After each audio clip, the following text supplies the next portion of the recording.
fourth is weight. So now we're going down through all the different possibilities on it.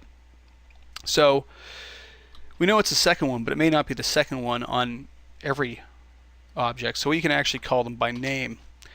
Name is noted by the number sign, and the name of it is spring. So $.position.controller number sign spring will find the spring controller. So the one named spring in this list. Changing the name of it will make this become incorrect. So keep this the way you the way that it's named. The other thing you could actually do is set it up so that you could name your spring controllers specifically for different characters or different parts of the character, and simply be able to turn them on and off based on this name. It's certainly an easy way to go. Now, to find all the parameters on this spring controller, to find out how we get access to this, we can use show, shift enter, and what it'll do is it'll list back everything that we can get access to on this controller. Go to effect how, force nodes, steps, XYZ, effect, start, and position. So what we're looking for is actually the iterations. For some reason it's called something different. It's called steps and not iterations. We can test that theory. I'm just going to copy that line, go dot steps, and evaluate that, and you'll notice it returns a value of 2, and it happens to be our value here. If I say equals 0,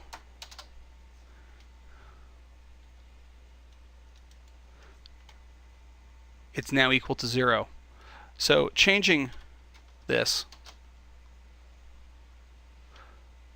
will update this value. So now we have direct access to a given selected object that has a spring controller inside of a list position. What we need to do is we need to write a little piece of code that'll actually find all of the spring controllers in the scene. And the way you get at all the objects in the scene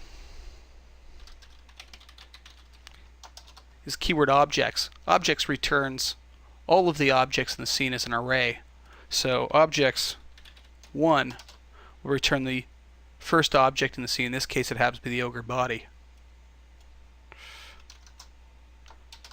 Number 200 is undefined. It means we don't have 200 objects in there. Let's try 100. That is the left arm bone in the ogre. So we can go through each and every single one of these. The simple and fastest way to write a loop, to loop through all of them, is for O in objects do. What this will do is it'll iterate through all of the objects in O, and all of the objects in the scene, and it'll make each one at a time become equal to O. Set of brackets after it. And now what we're going to do is we're going to use our line that we created here, but this time we're going to say O dot, and we'll set it up to set it to 0 to first off. So this is the one turning it off. So now what this is going to do is it's going to loop through all of the objects in the scene, make O become equal to each object one at a time, and it's going to go through and it's going to try and change the steps. I'm going to highlight all of that and say shift enter, and you'll notice that right off the bat it throws a bunch of errors. It's because it got to the first object in the scene, which happened to be the ogre body, and it couldn't find a spring controller and it couldn't set the steps to 0, so it just errored out. For cheap fast error checking, we could check for the check for a spring controller and actually go in and look to see if it is the right class of object. But again, I'll deal with that more in the advanced series. And besides, this is a perfectly acceptable way to do it. We're going to wrap the command in a try catch. Try catch basically says try this, if not, do that. And in this case, we're not doing anything at all. This is much slower than doing if statements and properly searching for the object. However, this is just a really, really fast way to write things. You don't have to know what the